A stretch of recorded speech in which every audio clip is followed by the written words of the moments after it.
E aí, tudo bem, pessoal? Vamos começar então a falar um pouquinho do curso, né, de métodos operacionais na sua forma remota, por assim dizer, tá? Eu resolvi numerar as aulas, mas antes de qualquer coisa eu resolvi fazer antes da aula 1 aquilo que eu chamei de aula 0, tá? E a aula 0, tá, que a gente vai ver agora, nada mais é do que algumas definições básicas que a gente vai usar durante todo esse curso, tá? Então a primeira coisa que a gente vai falar, né, obviamente, de uma maneira geral, é transformadas integrais, mas a primeira delas, propriamente dita, né, é um pouco do que de fato é uma transformada integral, né, e qual é a origem dela, tá? A primeira coisa que a gente tem que ter em mente, vamos dizer assim, né, é onde ela começou, tá? Então foi por volta de 1780, tá, no estudo de probabilidades, né, adivinha com quem? Com o Laplace. Na verdade, o que ele queria, tá? Eu até posso falar disso na próxima aula, porque a gente vai começar com a transformada de Laplace, mas o que ele queria de fato era achar uma forma contínua da soma de uma série de potência, tá? Então ele pegou uma série, na verdade, e começou a integrar isso, tá? Ao invés de discretamente, como seria numa série, tá? Com um certo n, começando em zero, ele pensou no que seria a sua forma contínua, né? Até infinito, e ele conseguiu chegar numa forma que posteriormente foi definido como uma transformada de Laplace, tá? Mas eu falo disso na aula que vem, tá? Algumas coisas que seguiram, tá? A teoria de Fourier veio depois a gente vai ver também quando falar em Fourier que a gente pode definir ou provar, e eu quero fazer isso com vocês, tá? Provar ou chegar na transformada de Laplace através da transformada de Fourier. Inclusive alguns livros da literatura eles fazem eles optam, vamos dizer assim, por essa ideia de começar falando em Fourier e através da transformada de Fourier chegar na transformada de Laplace.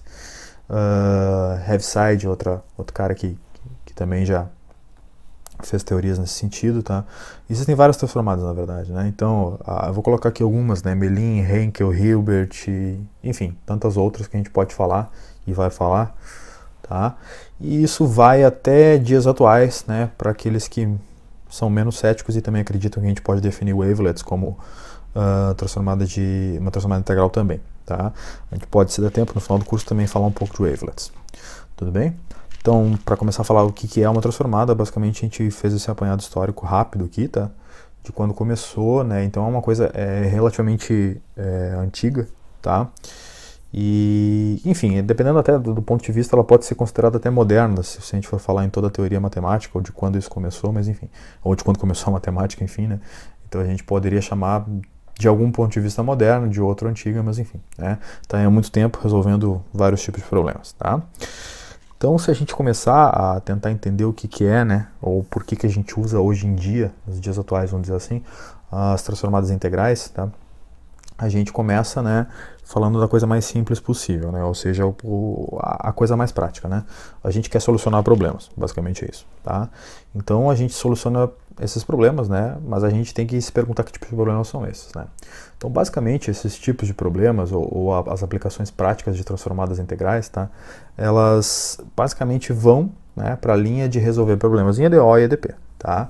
Então, em EDO, quando você resolve diretamente, porque a gente vai estudar a transformada de termos que envolvem derivadas e que posteriormente nos devolvem termos algébricos, ou seja, sem derivadas, e a gente acaba conseguindo resolver de alguma forma e, obviamente, voltando, né, a gente conseguiria a solução do problema. Vou falar mais adiante um pouquinho disso, mas basicamente é isso, tá? Porém, tá, existem alguns outros tipos de problemas. A gente poderia se perguntar se existem alguns outros tipos de problemas nos quais a gente consegue resolver, tá, com transformadas integrais. E a resposta é sim, tá? E a gente vai ver ao longo desse curso alguns deles, né? Então a ideia é sempre colocar que sim, a gente usa para coisa mais prática, mas essa teoria que é clássica, ela também tem outras aplicações, tá? Então, seguindo, tá? Como é que a gente vai pensar propriamente nessa parte de solucionar problemas, tá? O que ocorre aqui nesse caso, tá? Como a gente soluciona, o que é a teoria prática que a gente está acostumado a ver, ler na literatura e assim por diante. A primeira coisa que a gente vai chamar de espaço usual. O que é espaço usual? Quando a gente define uma transformada, né, ela é definida num certo espaço, a gente definida barra aplicada, né, em um certo espaço. Por exemplo, Laplace aplica de zero a infinito, tá? Então esse espaço e variável também, né, por exemplo, variável x ou t, né, a gente vai transformar para uma nova variável, tá? E nessa nova variável a gente vai acabar solucionando os problemas, né? Mas antes disso existe um espaço usual, tá? Então nesse espaço usual, de posse espaçual, a gente vai aplicar aquilo que a gente chama de transformada integral, tá? Eu vou a partir de agora sempre que eu usar TI, tá, eu estarei falando em transformadas integrais. Tá? Então a gente aplica essa transformada integral para recair, né, naquilo que a gente chama de espaço transformado. Tudo bem? Então a gente vai, por exemplo, vamos falar em variáveis, tá? A gente vai sair de uma variável t, vai para uma variável u, tá? E lá naquela variável u, ou dentro daquele espaço daquela variável u, a gente vai pensar, se possível for, obviamente, resolver um problema que em teoria é para ser mais fácil, do contrário a gente não teria sentido aplicar essa transformação integral, tá? Mas basicamente é isso, a gente vai lá naquele espaço tentar resolver, tá? Então a gente soluciona, e no momento que a gente soluciona, a gente tenta inverter a nossa transformada. Então a nossa transformada integral ela vai ter um momento em que ela é usada como aplicação, a gente vai aplicar ela vai ser um operador, a gente vai ver isso, e depois a gente vai ter um outro operador, que é o operador inverso, tá? E vai ser aquele que vai nos devolver ao espaço usual, tá? E de posse de um problema solucionado, eu vou ter a variável, ou melhor, a solução, perdão, na variável que eu quero. Por exemplo, eu tenho um problema numa variável t, eu transformo por uma variável u, eu resolvo na variável u, perdão, e eu volto para a variável t. Tá? Essa é a ideia básica da solução de problemas via transformadas integrais, tá? De, por exemplo, ADOs e EDPs. Tudo bem?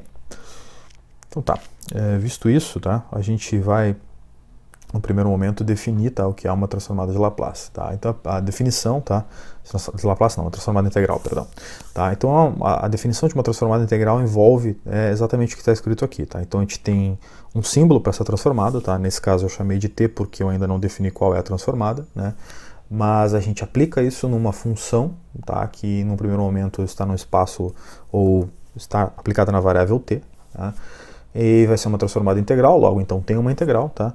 Que vai de a até b nesse caso, tá? Com aquilo que a gente vai chamar de núcleo, que é o k, tá? Vezes a função integrada na variável t. O que isso quer dizer? Bom, vamos lá. Primeira coisa que a gente tem que entender. Eu estou levando a variável t na variável u, né? Porque quando eu integro em t, eu não tenho mais a dependência em t, mas eu ainda possuo uma dependência em u, porque u é uma das variáveis que está dentro daquele núcleo, tá?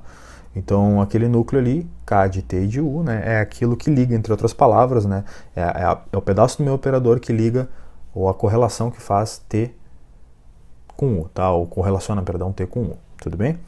Então, a gente tem, vamos lá, como notação, tá? Diversas notações para isso, tá? Tem aquela primeira notação que eu coloquei ali, tem t, parênteses f, tem uma notação que é mais usada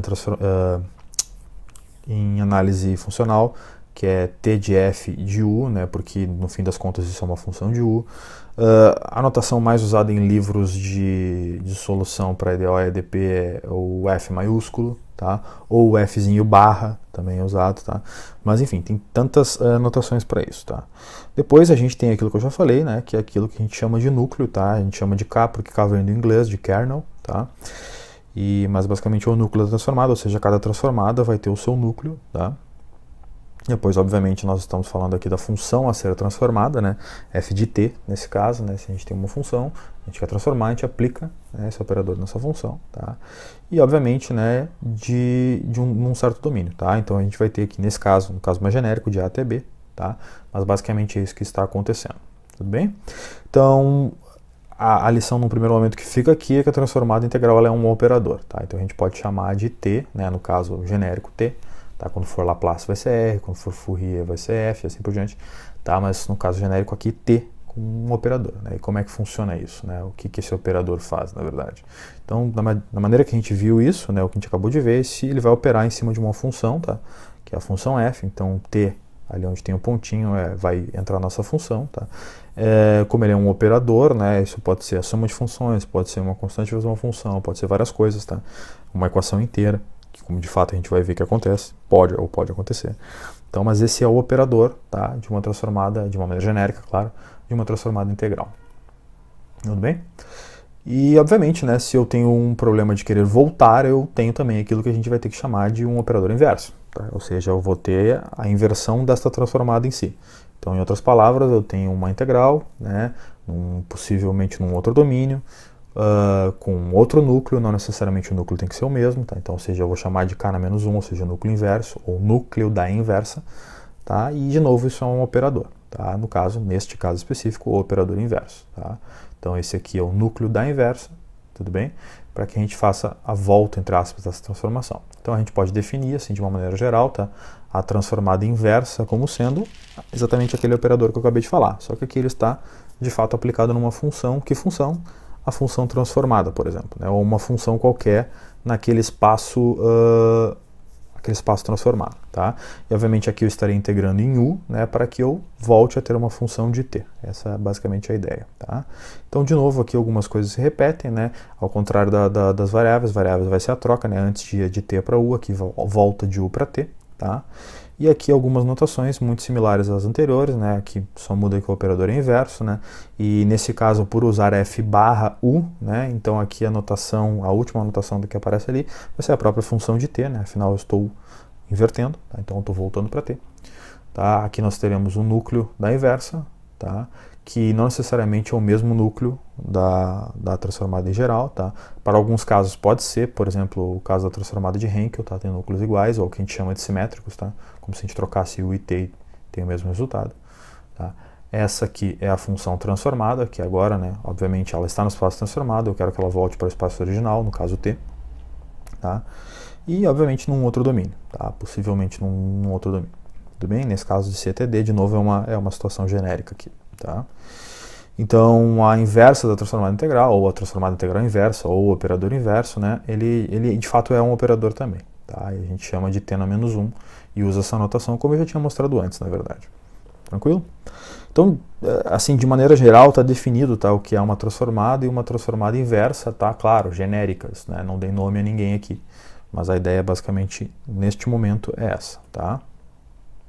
Então, seguindo, né, só para falar um pouco de tudo aquilo que a gente vai ver, a gente vai trabalhar com transformadas lineares, tá? Em grande parte dos casos, né? Então, por exemplo, o que é uma transformada linear, né? Então, a gente vai ter, na verdade, simplesmente essa definição. Por exemplo, ali uma transformada de uma constante vezes uma função, já vou colocar ali a soma, podia ser a subtração e assim por diante, tá?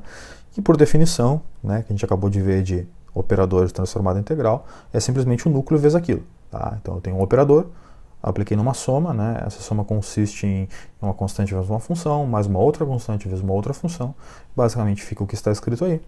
E que se eu, né, usar, eu estou afirmando que que é linear, perdão, e que a gente pode simplesmente usar a definição de integral, chegar nessa seguinte situação, e por fim, constantes podem ser externadas da integral, e aí obviamente nós temos, né, a definição de alfa, ou melhor, todo aquele resultado resultando em alfa vezes f maiúsculo de u, mais beta vezes g maiúsculo de u, que são respectivamente as transformadas de f e de g, tá? Ou seja, em outras palavras, né, onde a gente estava para onde a gente chegou, a gente acaba de demonstrar que é um operador linear, tá? Ou seja, as transformadas integrais nas quais nós trabalharemos na maioria dos casos são transformadas lineares, tá? Tudo bem até aqui? Tranquilo, né?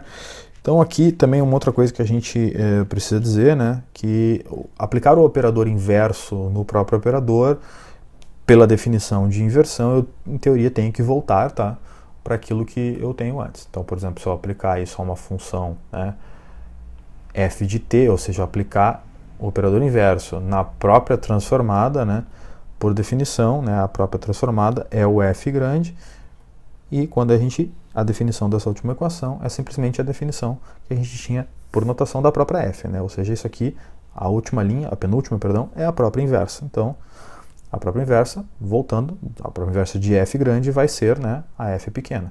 Em outras palavras, né, aplicar o operador inverso no próprio operador, eu tenho que voltar para a função. Tudo bem? Então são algumas definições bem simples, bem básicas, né, com uma aula zero, uma aula curta, né, que na verdade a ideia é essa, só para dizer que tudo que está escrito aqui nós vamos seguir ao longo desse curso, tá?